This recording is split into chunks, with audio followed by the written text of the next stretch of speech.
Okay, so tonight we're going to talk about, we went over the fade and then we went over the draw of the last 2 weeks, to kind of balance that yin and yang and show you some fundamentals of what the hands and shaft might do on a fade type of golf swing, and then what the hands and shaft might do with a kind of a draw-based type golf swing. And of course, you got straight. We're not going to really deal with that. We deal with that pretty much with everything we do. It's going to show you kind of, I wouldn't say extremes, but just two different versions of drawers and faders and the basic tendencies. This week we're going to get a little bit more into like gradual movements versus snapping movements. You'll hear that a lot of the videos that I have on the private website, where I talk about snapping movements or real jerking movements, and it's kind of hard to explain without seeing it. But gradual movements are something that that you're going to see with the pros. You're going to have, even though it's I'm not necessarily saying their swings are slower in general, but their movements are more in time and more gradual, connected. And so it's just a word. So again, with all these, like I always say, it's just a label you have to call it. I call it gradual movements versus, or you could call it a torque-based swing. You'll hear that. When I say a torque-based swing, all it means is you're having gradual movements versus snapping movements, and I'll show you a couple examples of that. But Henrik Stenson does this, phenomenal, and we're going to talk about trying to train in gradual movements when you're working on your golf swing, and how you connect those gradual movements into like a normal swing with normal speed through like the kettlebells and then the workouts. And that's going to be, the next webinar is going to be about working out. We're going to be talking about, the next webinar is going to be connecting some of the things that you're already currently training, and some of the players that are going to be joining up their first time. They'll just have to kind of bear with that. But connecting the dots is the next step, and this is the time of year. The off season for a golfer is this time of year, technically for most, where you can start to build your body up, make it more efficient, more durable, more elastic, and they'll help you through the spring and the summer and so forth. But this is the time to really get those habits going. So with Henrik Stenson, if you watch here, most of the stuff that we talk about is pretty much simple. You got float, contain, and deliver. Those are the primaries.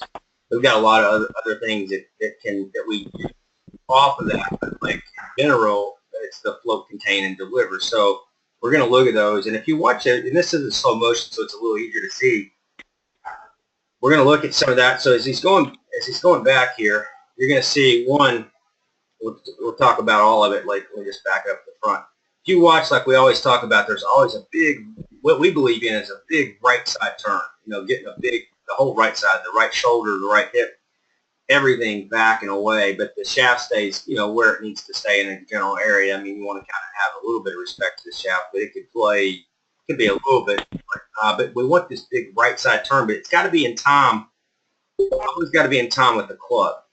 If you just turn your right side and you leave the club back, or you turn the club back and you leave your right side back and you do it late, you're going to have all these delays. And there's some players that'll do that. They'll kind of lift the club up like a Fred Couples a little bit, or a Kenny Perry, and they start to turn late and so forth. But what we believe is getting this kind of all turned together, and having that connection, and I should say respect with the club or the shaft. So when we just play this and let it run, you'll see what I'm talking about.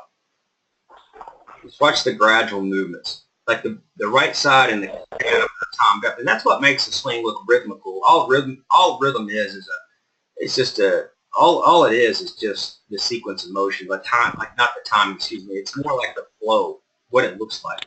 So if the sequences of the movements are correct, you're going to see whether the rhythm was fast or it was slow, you're going to see somebody it's got silky movements, that knows what they're doing, whether it's on a dance. But easiest place is, I always tell everybody, when you're thinking of rhythm and tempo, think of dance, because when you see somebody dance, you can dance really fast, you can dance really slow, and somebody that's got really good coordination can look really good in slow motion, or slow dances, or medium, or fast. That would be your tempo. But the coordination and what makes it look silky is the rhythm part of it.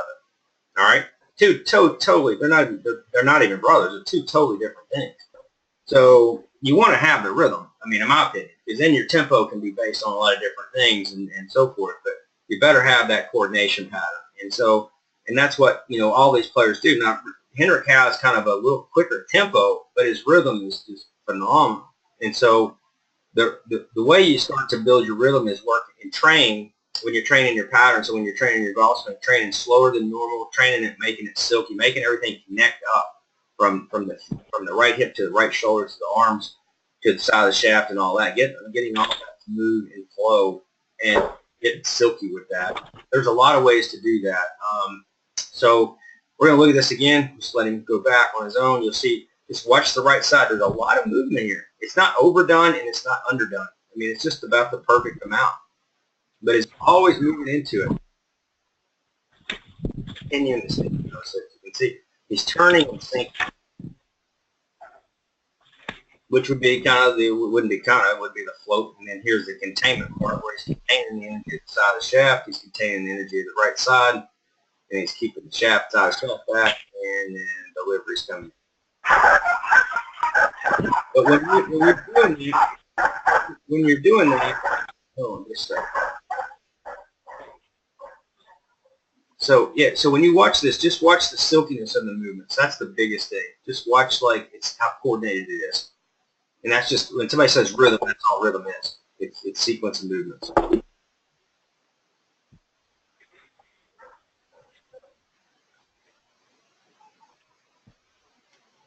right, so we're going to look at it face on. I'm not using my software tonight, so I'm just using the basic 101 YouTube. But when I use my software, you can speed it up or slow it down. Sometimes to look at things fast, like I said last week, I think we were talking about the float last week. We did fade draw, and I think we were talking about the float last week. But then there's when there's times to look at the swing in fast speed, and there's times to look at it slow. You have to look at it both ways, in my opinion. But if you watching, when you slow it down, the cool thing about when you slow things down, these high-level players, when you're talking about one of the greatest ball strikers ever play here, if you watch it, his swing is very fast. What's cool about this, his swings, he's got a pretty upbeat tempo. That's not rhythm. He just has upbeat tempo. So the nature of the swing is fairly quick, even though he still has a slowdown effect in the transition. If you watch how he connects the swing, how he turns into his right hip, he gets his right shoulder turn, gets the arms up above his shoulder, and all these great things, it's all together. It looks in pattern.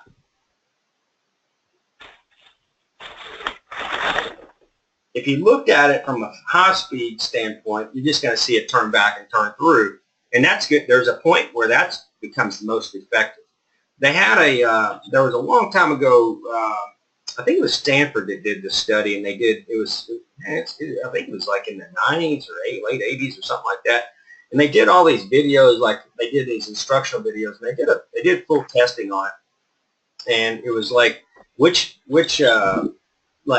instructional videos were really the best, or training aids, or all these things with different students, and what worked the best to help golfers without technically having instruction, without somebody putting their hands on you and training you, those things like that. It could be training aid, could be watching instructional videos and so forth. And there was one video that they found that trained, like, everybody in the room just really, really, really, really got better.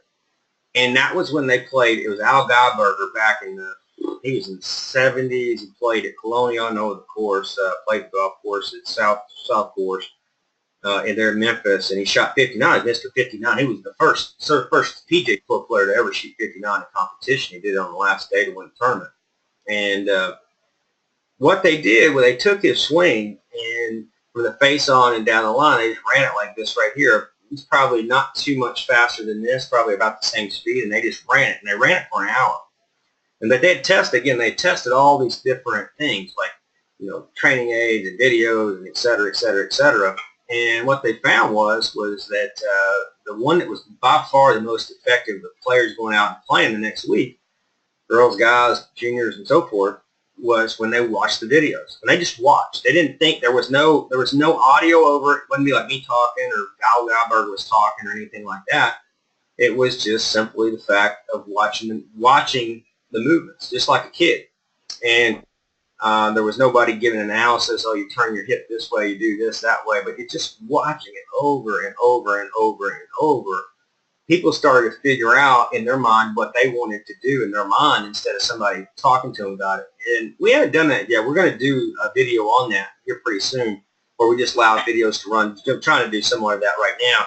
But it won't be. There won't be any audio. It won't be me talking about it or anything like that. It'll be on our private website where you have access to. We'll put it up and we'll send it to everybody. But it won't be like I'm giving an analysis, because I do that every week. It's just one of those things where it'll be where you can just watch and learn and watch and learn and watch and learn.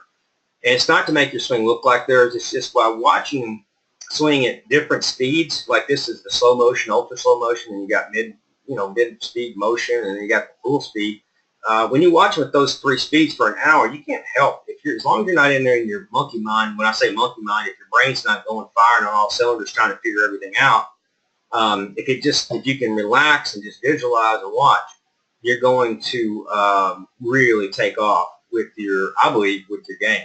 And that's been proven. So this isn't me making it up. This has been proven with data that that's the most effective way to learn, is to watch. And so we try to do that, quite a bit with demonstrations, the videos that we do. We have to put the analysis behind it. I believe that's still part of it. I don't think we can just take the auto completely out yet. Or maybe one day we will. I don't know. I just don't think it's there yet. But just watching, you'll be shocked at how much you can really learn, because that's how juniors learn. They learn. Everybody says you got the audio, visual, and the verbal and all that stuff. You got really what people learn in sports is visual. And everybody can say, oh no, you learn all these different ways. Look, I've been around high-level athletes as far as quarterbacks, that played, highest D1 level, big-time D1 football. I've been around baseball pitchers. I've been around world-class hitters in baseball. I've been around world-class golfers. And I can tell you for a fact, every one of them their learning base was from watching. It wasn't from watching instructional videos all the time. It was from watching other great players, slowing down their swings, and not having really the instructional part of it, just watching. So there is definitely, that is definitely involved. I do think that instruction can make it a little cleaner process, so that you don't get into doing some really stupid stuff, because you might sometimes see and be doing something a little bit different. But in general, if you're just using your eyes and watching, you'll start to come up with your own labels and the things that you like, but how you're going to relate it. It wouldn't be labels with what I tell you to do. Like come up with like, oh, he's doing this with his right arm or left arm, or she's doing this or that. You just start to sense that you can do those movements. You can match the rhythm, and you're going to have your own style of tempo, which we always teach kind of a real slow transition, but you still end up having your own type of transition, which we'll talk about here in a little bit. So watching these movements like we're watching now, those are gradual movements. If anybody in here has ever seen Henrik Stenson swing, it looks violent. So it looks violent, but it's not violent, if that makes sense. So if you look at it from this point of view, it doesn't look violent at all. If you watch it real speed, it looks pretty violent. So with that being said, I'm going to talk about a couple other things here, and then we're going to open up questions and answers. But the way you train your gradual movements is slower. So when you're training, that's why we train the small swings, the 10-yard scale. You train to take a sand wedge or L wedge out, train the 10-yard scale, build those little building blocks up, and then let me get that back. I think that's it. There we go.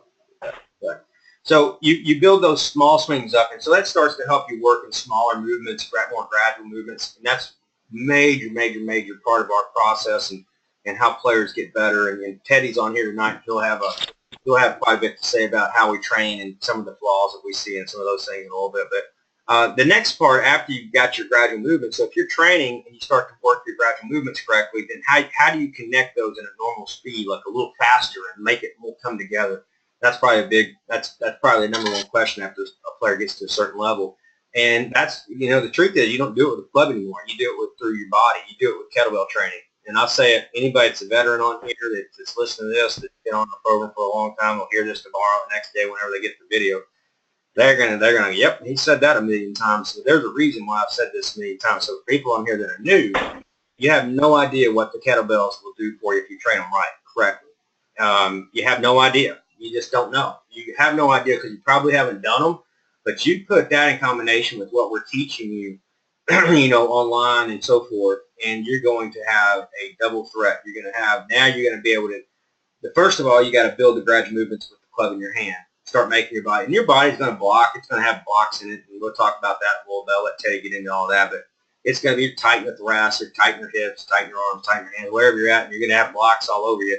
And then when you unlock those blocks, though, then your body, then you start to find out how natural your body really moves for golf. And what kettlebells do, it takes your natural talent and increases it. I want to say, and this is just percentages. There's no way this could be exact because we don't have the data on it. But we do have data in reality. And I would say 30 to 50%. Sometimes it'll increase a player's natural ability. So, and you're talking about a lot. Now, if somebody comes in and you got a Dustin Johnson, is it going to increase their potential 50%? All I can say is probably. And you say, well, that doesn't make sense. He's already a natural athlete. Well, he trains 7 days a week in the gym, and he does the same things we're talking about. He does the same workouts. This guy works out every single day. And so if he's a natural, you can't be a natural. What I think of a natural is somebody that sits on the couch and doesn't do anything for 3 years, grabs a golf club, comes out, plays, and shoots on the par. That's a natural. And he's probably one of those. He'd be classified, but he can't beat the world. And he can't be even close to 95% of reaching his maximum potential, which he's doing now, or she, or whoever. It doesn't matter who it is you're talking about. So it's just one of those things where if you're trying to reach your potential, what I'm talking about is potential. There's a reason why these players are working out, and they're working out. It's called golf specific, and they're doing it kind of as a religion right now. I remember when I used to be out there, I didn't play on the PGA Tour. I was inside the ropes quite a bit, inside the gym. I remember when going after the first time, there wasn't anybody in the gyms. And by the end of the year, everybody was in there. I mean, it seemed like the year I was out there, which is, I don't know, 4 or 5 years ago, I can't remember. It was like the end of that year, people got it, like the player, we're talking about tour players. They got it. Like they realized they had to be in the gym. You got the Jordan Spieths out there every single day doing something. It might be foam rollers. It might be joint therapy. It might be strength training. It might be flexibility training. It might be coordination training. It might be whatever, balance training. They're doing something every day. Bernard Langer, they said, trains 7 days a week. He's 62 years old, 7 days a week. But you can always do something. Most people think it's 7 days a week. I don't want to go lift weights 7 days a week. It's not lifting weights.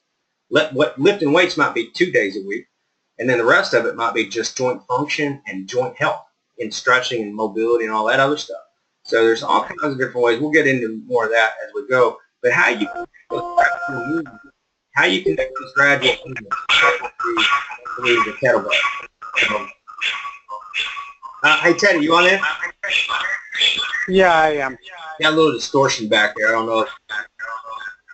Yeah, I'm turning, what it is, my iPad is getting some frequency with my cell phone. Yeah, no problem. But you can hear us all right? 1 second. No, you're good. I can. It's all right? I sure can. Okay, cool. And so what I want to do is, I told everybody here last week I wanted to have, Teddy come on and join us, and I think everybody got, if you didn't watch the webinar, then just watch the webinar and you hear what I said about him. But Teddy's been with us. How long have you been with us? How long have you been teaching there, Teddy, with us? Probably 6 to 7 years. Yeah, so he's a partner in the one in Austin now, the school in Austin, and he does everything right. It's been a long time, and he knows the system just inside and out, and is phenomenal. And the one thing I've always said about Teddy is he sees all, he teaches over and over and over every single day, so he sees ball flight, and he sees movements and all those things, just like I did when it was my job to do that. That's what I did. And the other ones, we have other instructors and all that stuff, but like the one that's the best right now that we have is by far and away is Teddy. And so, and I said that last week, and I said it not just throwing it out there to say it, I just said it because it is what it is. You look at the players, I had an instructor tell me one time, you don't have to tell everybody you're good, your players will tell you if you're good or not. And that's what I think about Teddy. His players, Teddy's the type of person that anybody on here, probably most of them don't know Teddy, but the ones that do, he's one of the most humble guys in the world. He's not going to tell you he's a great teacher, but he is. And so his players do it by their performance, juniors and adults. So the first question I have, what I want to do is ask with Teddy, I think it can help everybody on here is like when you're out there teaching every week, probably what would you say would be the number one fault that you see, like anybody, amateurs, pros, it doesn't matter. What would you see would be the number one fault um, that you have to correct over and over and over and over, whatever it might be? Absolutely. I mean, as outside the actual swing, just on the training aspect, I can always tell when a player's training the right way just because when they come back in the next week, whether they truly improved or they come back looking the same. And there's a lot of things that would cause that. One could be partial overtraining of a movement, which you'll see a lot of people do. They'll get into a drill or a movement of some sort, and what they'll do is they'll just train the heck out of it, and they'll get to the point where they almost overtrain the movement. There has to be a balance on that end. And then on the other end, you'll see people training it absolutely the wrong way, which is the way we see it the most often. What they will do is they will go back home after we work on a certain movement, and they'll train the movement slow in the right way, but then they'll be in a hurry to try to transfer it to full swing, and what they'll start doing is speeding up the drill or the movement gradually, and by the time they come back in, they're swinging twice the speed I want them to when they're practicing the movement. Yeah, I would say, what I see is probably like the third as well, trying to race it in there. That goes into, I know there's some things in here that we can go on, and we can go on all night as far as, but I think it's really important for people that are on here that are taking either golf lessons with us, if you're doing the lessons with us through the webinar program and then the Skype or FaceTime, or you're on the ground floor, because we have juniors on here that get these all the time as well as watch this program. And it's important to know, like, what's the mistakes, like, and what you don't want to see, in my opinion, is the worst thing you can do is come in and be the same way you were from the lesson before. If you're going to come in the same way from the lesson before, don't even come back that day. Don't come in. And I don't mean that mean. I don't mean that as like don't come in like we don't want to see you. It's just don't come in because you're wasting your money. You're wasting your money, and we're not wasting our money. It's already a done deal. It's much better for you to fix the problem. We talk about that root cause, that one root problem, and it's tough. I mean, I know it's tough, but it might take you 2 weeks. It might take you 3 weeks, but make sure you knock it out. So when you go to your instructor, I don't even care if you're taking lessons with somebody else. It doesn't bother me at all. You're taking lessons with, it could be any instructor you're working with in the world. And I guarantee you, if you come out there and you work with Butch Harmon, and you come back the next week, he's going to light you up. Butch Harmon's got a temper. I'm telling you, I know I've been around. There's not an instructor on the planet that's really good at what they do. I don't care. It doesn't have to be golf to me anyway. It's going to want you to come back the same way you left. They're going to want you to come back the same way you left when you were at your peak of that first lesson. And that should be everybody's job, in my opinion. And it's very rare. And then when you get one, there's only 2 players that I've ever had in my life. I've taught lots of players now, 24 years. And there's 2 players that I taught that changed their movement patterns exactly from, I mean, if I said move your hand 1 inch to the right, they moved it. And the littlest things to the biggest things, there was only really 2 players that I ever saw that did it exact.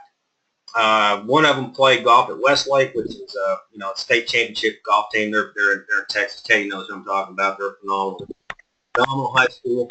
And the other one was one of my tour players that I worked with. But you never say, well, it's a tour player. One of them wasn't a tour player. One of them was a good player. But they both just changed. It didn't matter. It was really weird. It's really awkward because I wasn't used to people like changing everything exactly the way I wanted it. And it's like, and so with that, we deal with the imperfections every day. I think Teddy could go on and on about that, but I'll let him fire away. But the one thing I see is if you want to get better, your first lesson, and Teddy knows this, how we teach, your first lesson, it will always be your most important lesson that you ever have for your golf swing. I guarantee if it's just a golf swing, your first lesson will be the most important lesson you'll ever have. I don't care if you buy 50, 100, or 1,000. Your first lesson is the most important because if you can beat that root cause problem, you're probably going to be one happy golfer relative to your talent level. So I'll give you an example of that is but most players on here obviously have heard of Tiger Woods. Tiger Woods has always had one problem in his golf swing, one problem. I mean, there's other stuff and stuff, but the one root cause problem, if you had Tiger Woods on here and he was telling you about his swing, he'd say, "I've been stuck. When I get stuck, I don't win. When I'm not stuck, I win. You know, in my golf swing." And so what I mean by that, he's been stuck since he was 12 years old. I mean, that's just part of his golf swing. It's part of what he does. But he always, his whole life, he's fought to break that and create space. And so that, because if he has space, he wins. So, and that could be a 90s shooter, 90s player that create, I'm not saying create space, but create, beats kind of their root cause problem and start shooting 75, 76, 77 every day. They tee it up at will. So, to me, that's a big deal. If you take a lesson and you come back and you got to say why you got to use video. It looks the same. It looks the same. If you change the look of it and your ball flight's off, that's where the instructor can really help you, because they can start to say, okay, yeah, your movement's changing. You're good. Let's start to match that ball flight up to the movement. And so, but you don't want the movement to be the same from the second to the first. So, okay, there. Yeah, and I would just add one thing on to that is you were talking about the movement not changing, and when you talk about people practicing and actually wanting to change a move, it may take a long time, because you brought up earlier the whole fitness aspect and the block and energy. So if somebody actually has a block that's keeping their body from making the movement the correct way because it would feel too awkward or it doesn't adapt naturally, when they get out and play, they're never going to change that, and that's where the fitness and the movement side comes in, is breaking up some of that block.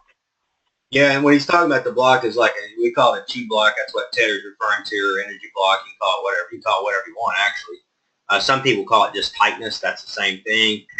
It could be that it's not tightness. It could be even hypermobility can be issues. That's usually not what we deal with. But blocks can be all kinds of different things, and a good high-level instructor can always find it. Like, they understand the body and they understand the golf swing, they'll find it. They'll find that block. And then it might be that they attack your golf swing and say, look, let's just go after your golf swing. That's what we do first. That's what we're paid to do. We're going to go after your golf swing first. Of course, we try to go after the whole game. I'm talking about ball striking now. We're going to go after the ball striking and chip away at that block. And then we're going to try to open you up. That's the process that we do, because if we go after your body first, but we don't fix the movement, the swing pattern in general. If we go to the body first, don't fix the swing pattern, they're not going to work together. If we fix the swing first, that's our job, make those gradual movements come together, and then you're going to get locked up and not be able to do certain things. That's where the kettlebell and the body weight training and the mobility training and all those things will start to kick in, and then we'll start to unlock it. So, go ahead, Teddy.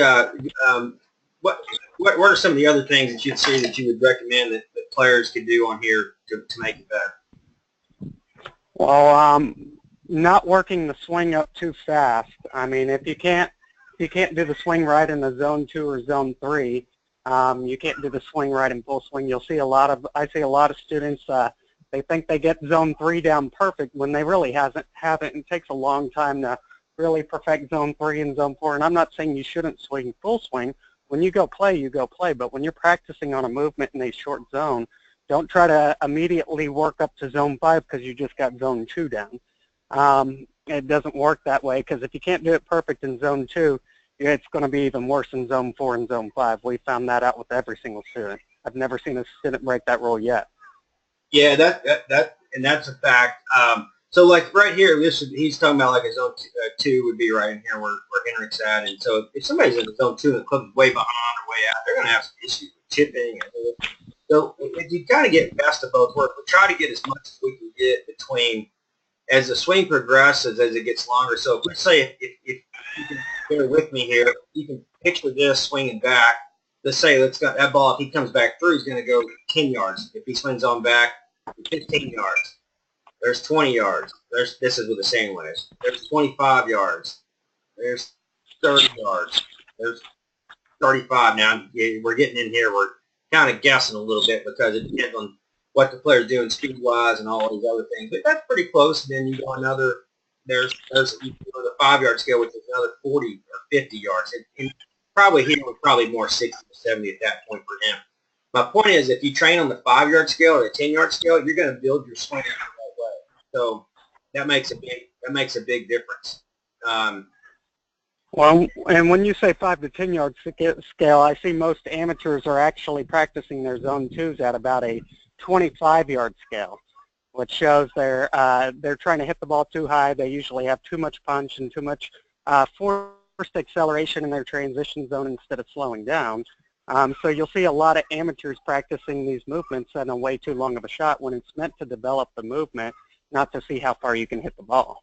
Yeah, even if you look here, like the cool thing is you can see where he's torquing up the side of the shaft already than a takeaway because he's interested in swinging. So if you look at how long the swing is here, this would probably be a 5-yard shot. But most people are trying to hit that 5-yard shot, and I know Teddy sees it because I see it every time I go out, and especially with somebody who doesn't know what they're doing. Their swing would be, they would have the club way up here. You know, they'd have it halfway back to a 70-yard shot to hit a 5-yard shot, or you know, a little over-exaggerated there, but maybe 30 yards. Whereas a tour player, I don't care if they're even Bubba Watson, they're not going to take it back. They need it 5 yards, they need it 5 yards. You know, so you want to.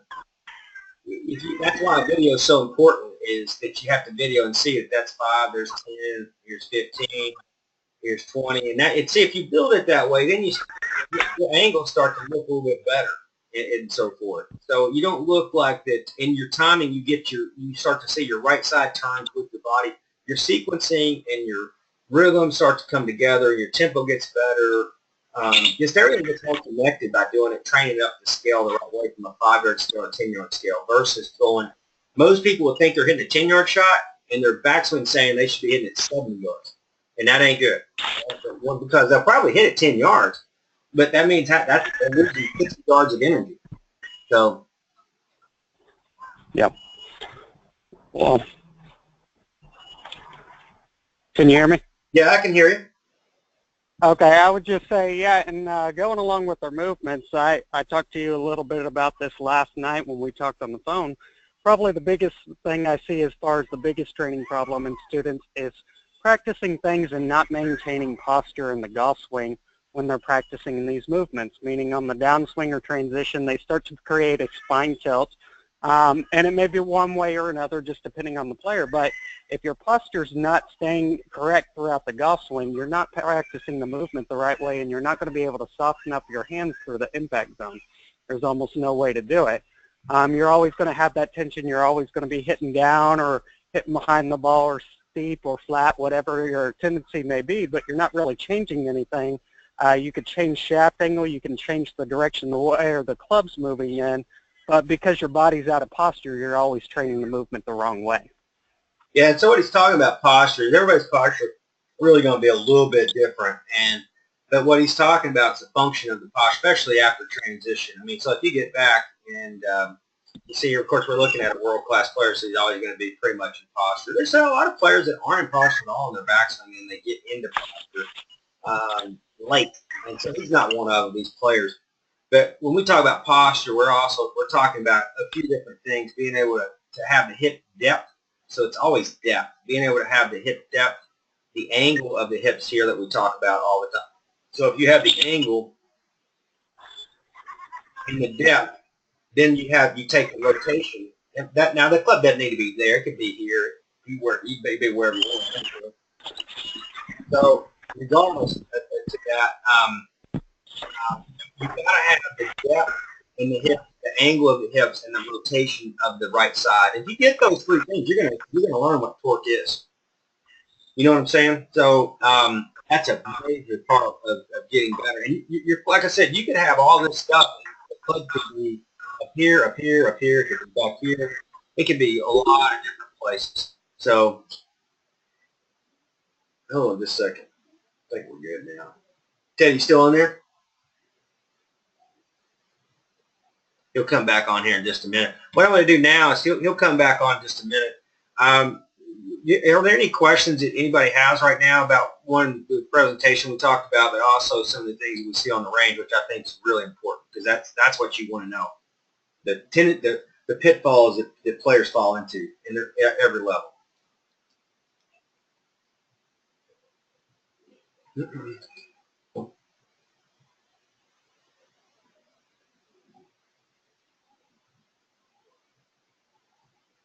I think we lost some players over there. Some background noise in Teddy's phone, I think. That anyway, if you have any questions, you can either you can send them in by chat as well, or you can just speak up.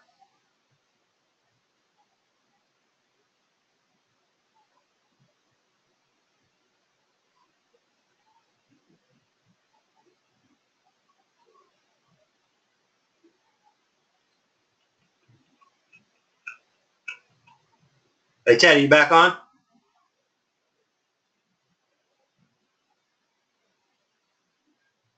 Hey, Teddy, you on now? See where he's on there.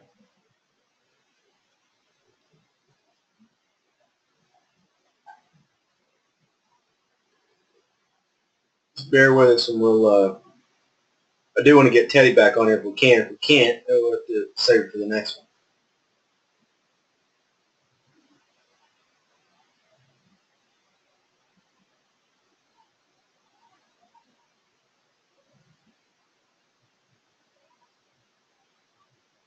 Like I said, you can chat. So if you're on here, if you want to chat and send in a question, you can.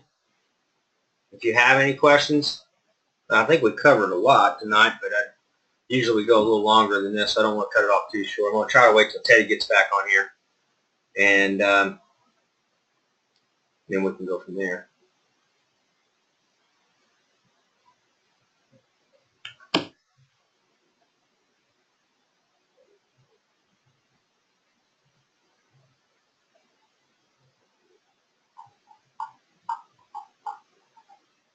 Meantime, I'll let the swing run for a little bit.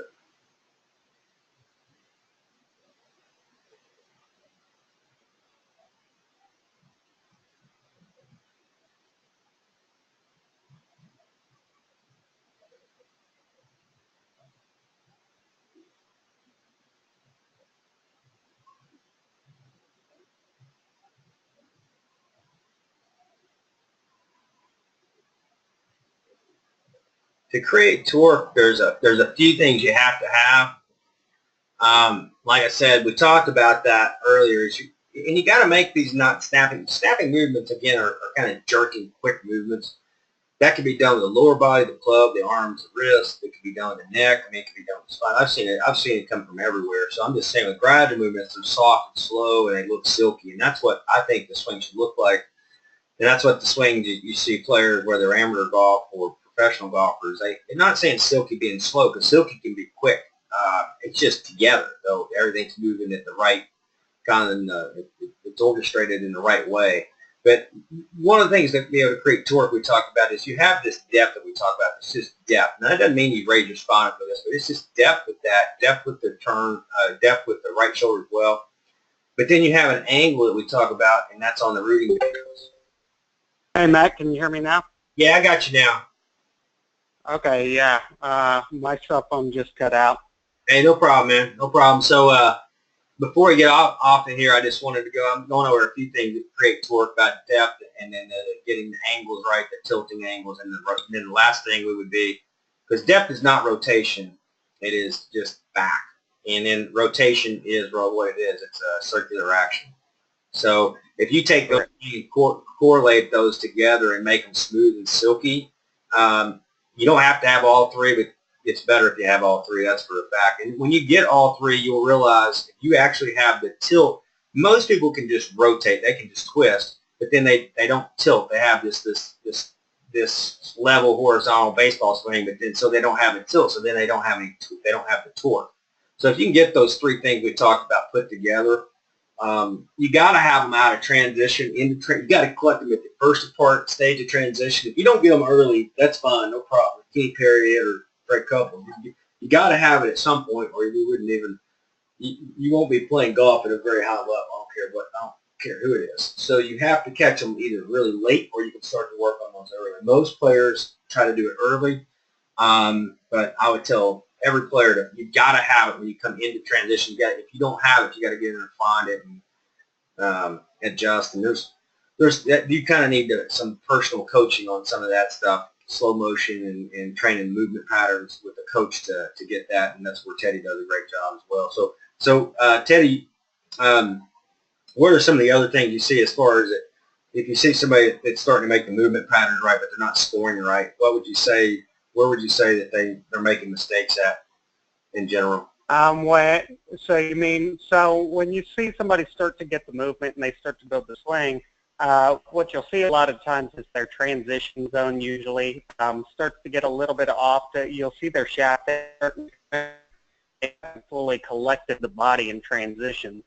So let's have a high-level player out as they start to get the movement. You have to start to teach them how to collect their whole body and wait till it completely stops collecting in the transition or the backswing side of transition before they make any movement down into the ball.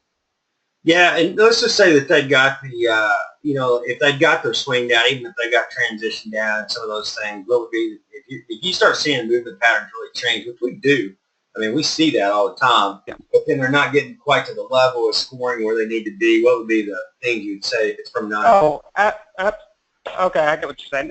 Yeah, absolutely. Just going out and playing golf, that's going to be number one. Once they start to get the movement, they got to get out there and play. If you're not playing, you're not translating anything.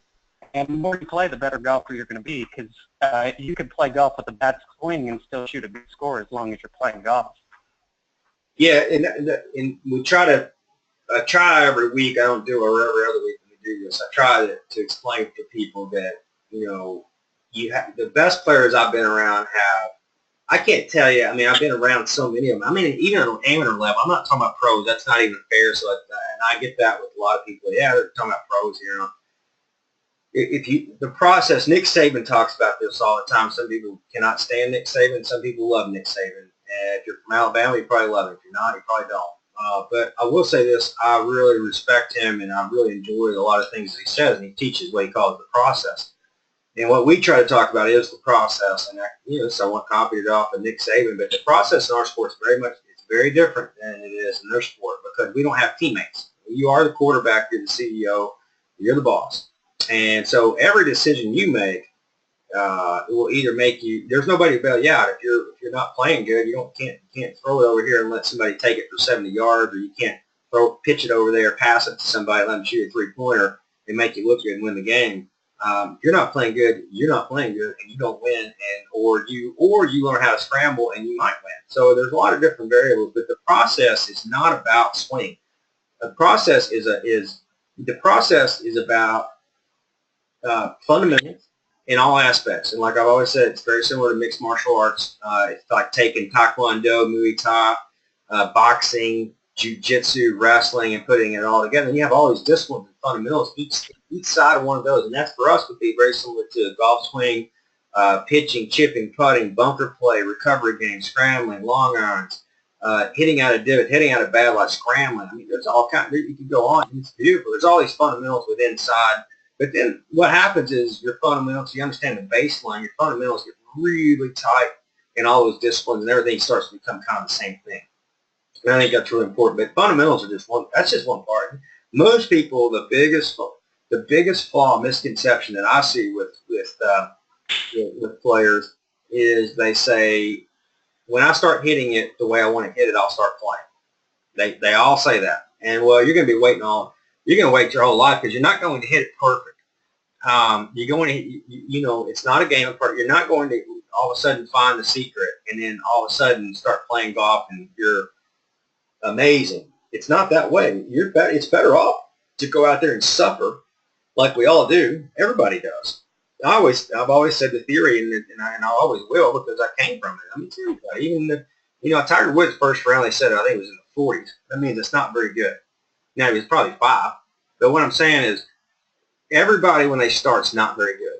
Like, and in the process, to me, here's the best way I can explain the process, and I'll try to shorten this up so everybody can get on about the business. But the best way to explain the process is and I've done this. I've seen this with players that I've coached. I've seen the players at the exact same talent level, and they're 100 shooters when they start, and in 3 years, you got club champions, and you got players that are 90 shooters, and so forth.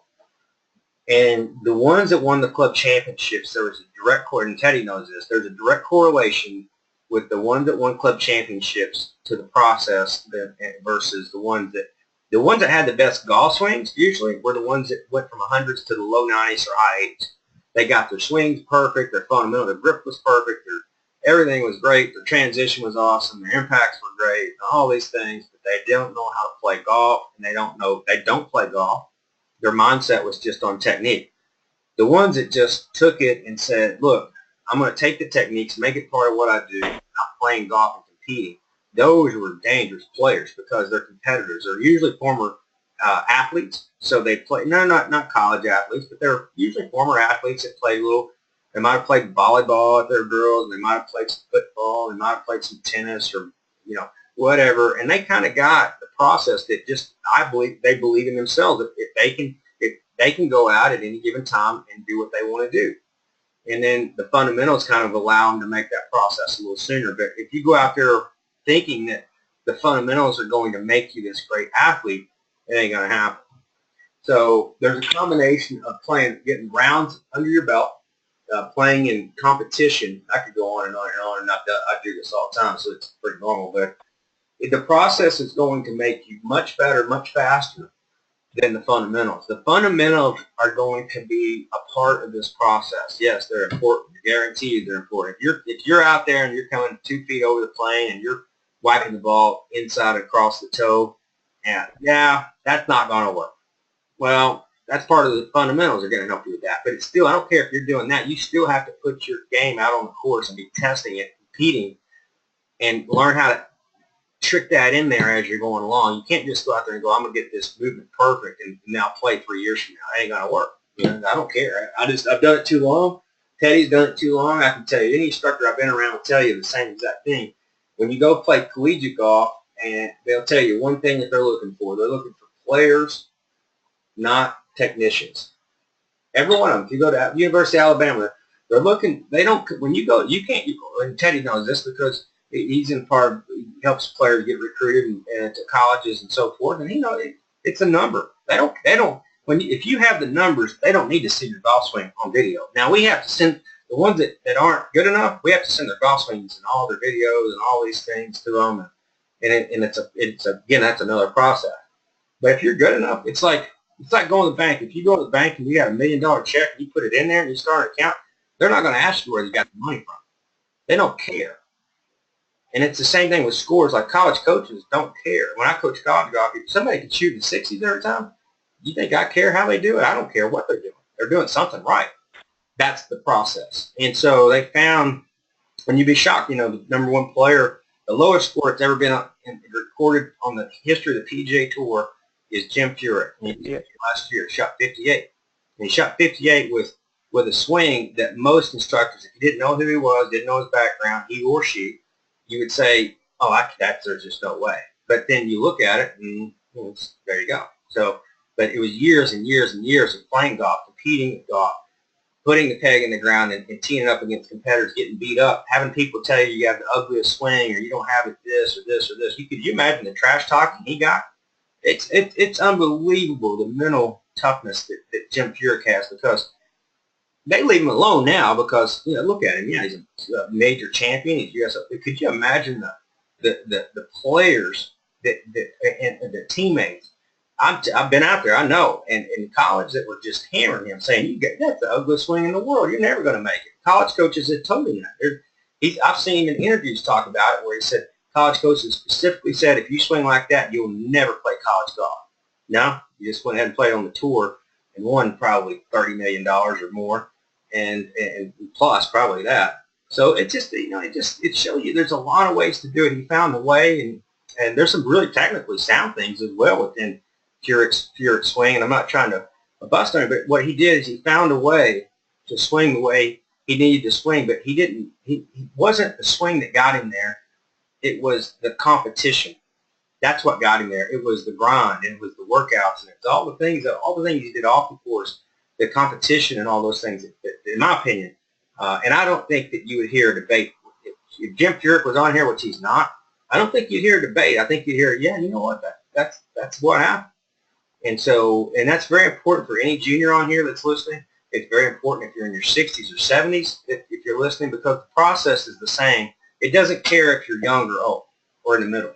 It just is what it is. The process is what it is.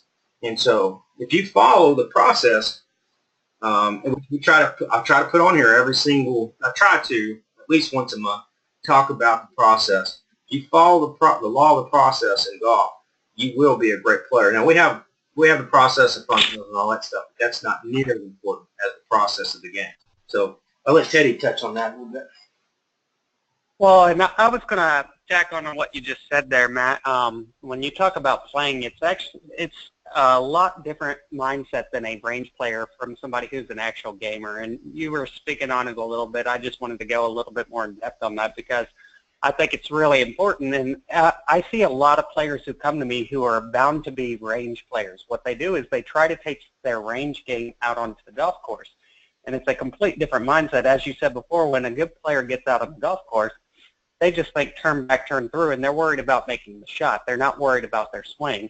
And so what you'll see a lot of these amateurs do is they'll get out there and they'll be, let's say they're pulling the ball consistently 5 to 10 yards almost every swing. So just take that player. And what they'll do is they'll keep aiming straight and they'll keep trying to apply their golf swing in the middle of the round, and then they turn into these push fades, so now they're missing the green to the right. So then they try to come back and square it in, and it ends up back at a pole, and they never find that middle balance. When a gamer would go out there and they would say, okay, I'm pulling the ball just slightly to the left today, I'm just going to aim 5 yards right. That's what a good player will actually do going out onto the golf course. But what it is, it's a different mindset. And so when they get to their training, they're thinking that they have to, fix all these movements. Yes, we know the problems in our swing, but they're trying to fix it out on the golf course when you need to be a gamer. So you got to play golf the right way. You can't play golf the wrong way, is what I'm trying to say. Yeah, and that's part of that process and you got to accept bad rounds, because some people will go out there and they'll play bad. They're trying to do this. It's not one round. It's always an accumulation of rounds. That's part of the process. You got to get the numbers up. You get the numbers of your. I can't tell you how many players that came to me and said, when I used to play a lot of golf, I was a low 70 shooters, and at the time they come to us, they're 90s. It told me what it tells you is that when they played a lot of golf, they figured out no matter what bad movements they all have, you can find it's very rare that somebody can come to somebody like Teddy or John and some of the others, that Larry, and that you're not going to find a flaw. I mean, are you kidding me? I mean, you're going to find flaws. But I've seen flaws with players that shoot, my gosh, that are, amateur champions and tour champions and really high level. And then I see people with good flaws not way off of those that can't break 100. And because they don't have the round accumulation. You have to have round accumulation, and you can't going to get it over the winter. So I mean, we got players in here over Canada probably going, oh boy, we're stuck, But that's not what we're talking about. You need to work on your body in the gym, work on your swing, get all that out. But when it's time to play, put the peg in the ground and go let it go. Go get too many rounds in versus not enough. Go get too many rounds in with less thinking, and you're working on the right process. There's a time to think. And like when I go back to the Alabama football, which I'm not a fan of Alabama football, so everybody thinks I am. I mean, I'm not saying whatever, but what I will say is yeah, they have a lot of technical things they work on. They say Nick Saban's just a technical wizard, but that's not what makes him great. What makes him great is the process. And that technical part is just a part of that process. It is not the process, though. So if you go out and you think that you're just going to make your swing really good in here, that is not what we really do. If you're going to get technically better. If you don't, then something's really wrong with you. But you're going to get technically better. There's no doubt about it. But that's not what's going to get you to maximize your potential, make you consistent. Consistency is going to be getting rounds under your belt when the time's right. If you're going to play once a week, you play once a week, but the game's only going to pay you back for that. If you're playing 5 days a week, you better believe you'll get paid back for that. If you only play once, that's I understand. I get it. It's not a big deal. You're going to be better. You'll score better and all those things. You want to get really good, play the game. If you have, and a lot of it, some people say, well, I have 2 hours after work to either play or practice. What should I do? Play. In summertime, you better play. In the winter, train. So, that's where we're in a perfect time of the season to work technical aspects and all these things. But like when the summer when the summer, when it was the spring, when you start get ready to play. But and then accept the bad rounds. Yeah, bad rounds. What some people say. Well, I played 3 rounds of golf, and it wasn't. I didn't see a lot of results. I had a player that I'll tell you this quick story. We'll wrap it up. But I had a player that, and you remember Eric Johnson, I believe, Teddy. Do you remember Eric Johnson? Oh yeah. Falconhead. So Teddy knows that he was a sprinter for Purdue. He was a very good athlete, not a very good golfer. And when we started, I think he was around 100, high 90, something like that. And he came in and we did the 3-month program that we do and all that. He dropped down to like the low 80s, and I hadn't seen him in a long time. And he started doing a lot of other stuff and whatever. And he comes back and he says, "Man, I lost my game when I was training with you guys. I was playing great." And he said, then I started doing all this other stuff, and I saw him on the range every day, which I told him not to do. But it's like they're the CEO, they're the boss. Everybody is. You get to make that decision. You don't have to believe what we're saying. We're just using 24 years of experience with 100,000 golf balls flying a year or a month that we see, and scores that we see every week that we have to players that we have to get them developed and get them to score in competition. So we know what we're doing when it comes to this. But some people will fight that battle no matter what. They think that they got the answer, and we don't sometimes. And it's not anything rude. It's just what it is. And so I saw Eric up there all the time. He was hitting thousands of balls he was a typical range rat, and his buddy right beside him was hitting thousands of balls. Neither one of them. They both had beautiful golf swings, and neither one of them could break 90 on the. Neither one of them could break 90. There's no way. Put them across the street, tee it up on the first hole, they'll hit it sideways. So he comes back and he says, "Hey, what?"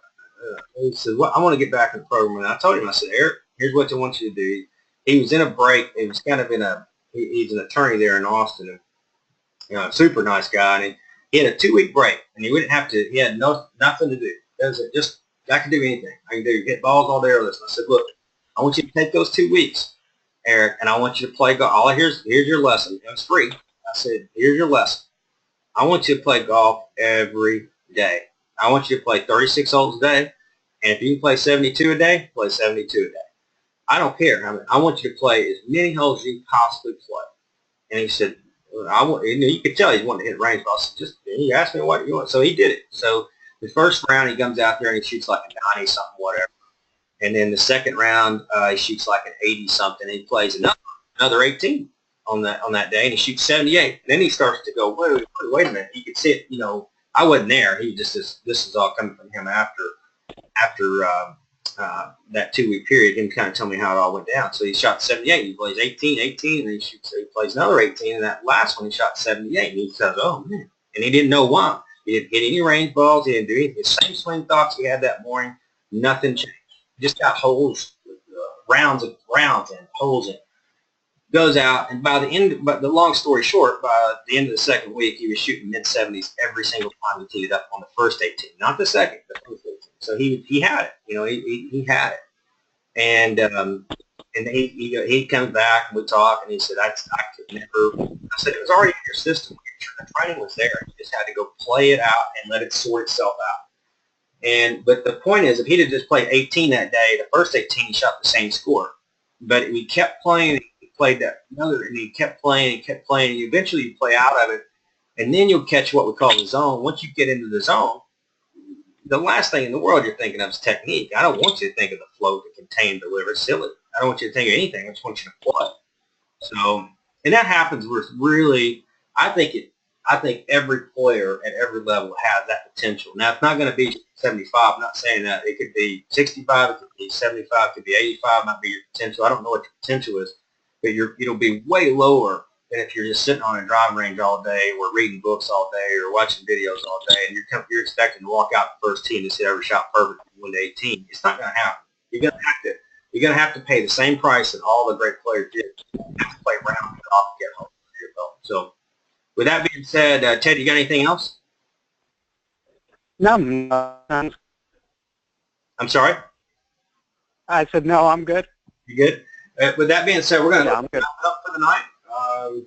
I don't know when the next webinar will be. I was trying to get 4 in before this month. I know we did 1, 2, 3, and we got one more. I'm going to try to pull off before the end of the year, but I don't know that I will. I have to look at the schedule because I'm traveling again next week. So, but with that being said, I hope everybody has a Merry Christmas and has great holiday season and with their families and so forth and what they have, and everybody has a lot of blessings with what they're doing. So anyway, I'm going to wrap it up. You guys take care and all the best to you.